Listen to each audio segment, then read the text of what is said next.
That was the beginning of the end for WCW. They just started getting stale. They were making stupid decisions. They weren't capitalizing on great opportunities that were being handed to them on a silver platter. And they slowly started to decline, and WWE slowly started to rise. And you would have never predicted that after the Survivor Series. If you would have asked the casual fan the night after Survivor Series, which one of these companies is going to win the war, you would not have said WWE. You would have said WWE is fucked and they're going to be out of business soon. And instead, it was the other way around. So very ironic the way everything turned out. And I think that's why a lot of people thought that the Montreal Screwjob was a work. There was just too many coincidences. The Wrestling with Shadows documentary cameras were there documenting this whole entire thing.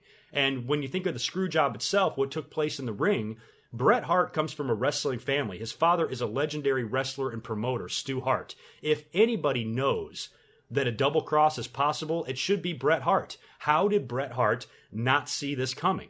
And he kind of did see it coming, because you saw in Wrestling with Shadows, he's talking to his wife or something, and he mentions the referee, or I think Julie actually mentions something, because he says, oh, it's going to be a disqualification, and she's like, well, what if something happens otherwise? And he goes, well, I know I can trust the referee. I know I can trust Earl, because Earl swore on his kids that he wouldn't let anything happen in the match. So this was in Bret Hart's head, that the screw job was possible. And if he thought it was possible that he was going to get screwed, why in the fuck would he allow Shawn Michaels to put him in the sharpshooter? So kind of in my head, I made a little compromise with the theory that it's a work, and maybe it's not a work, but maybe Bret Hart knew it was going to happen. And he was kind of okay with it because it was going to make for a great documentary, because they were there filming everything. So Bret Hart probably said in his head, well, if I get screwed, at least the entire world is going to know about it because the cameras are on. They even wired one of his meetings with Vince McMahon where they were talking about the finish for the match.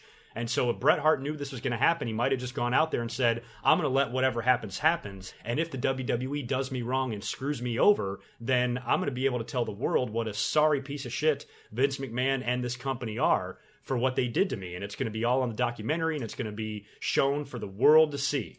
I never really believed the theory that it was a work, but I do understand that the evidence is there.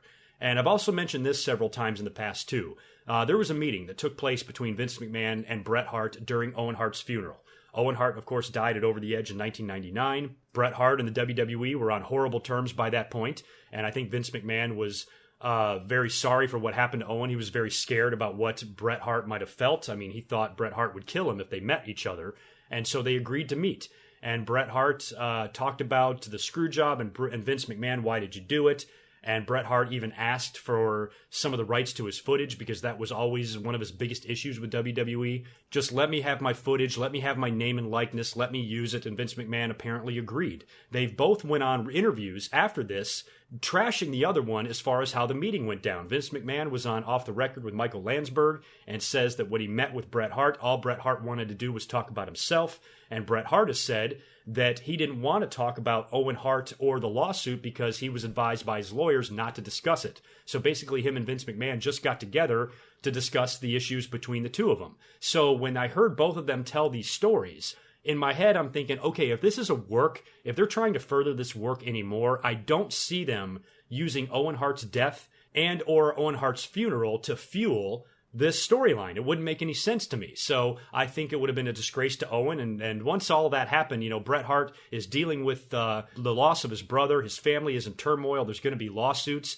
And then he's on TV, on news shows, on Larry King, on various other sites talking about the situation and talking about his situation with Vince McMahon and what happened to him. I seriously doubt that during all of this turmoil with Owen Hart's death, that Bret Hart would keep up the charade, that he would keep the work going, that they would use Owen Hart's death as a way to further the work. I just didn't see Vince McMahon or Bret Hart doing that. So I kind of tossed out the theory that the whole Montreal Screwjob was a work because of everything that was going on and all of the bad blood. And with Owen's death, that really changed things. And then when you think about how long it took Vince McMahon and Bret Hart to reconcile, after a few years, there was really no reason to keep the work up. Bret Hart and Vince McMahon, you would think, would pretend to reconcile years before they did in 2010. They did come together, I believe, in 05 and 06 to put together the Bret Hart DVD and to induct Bret Hart into the WWE Hall of Fame, but Shawn Michaels was nowhere around for that. Bret Hart didn't even appear on WrestleMania the next night because he didn't want to, and he got the hell out of there. So Bret Hart was still very bitter, still very weary of the WWE, still didn't trust Vince, still didn't trust Shawn, and it took like 4 or 5 more years before they would finally come together. So the evidence is there, but I'm still saying that it's not a work to me. I just don't feel it.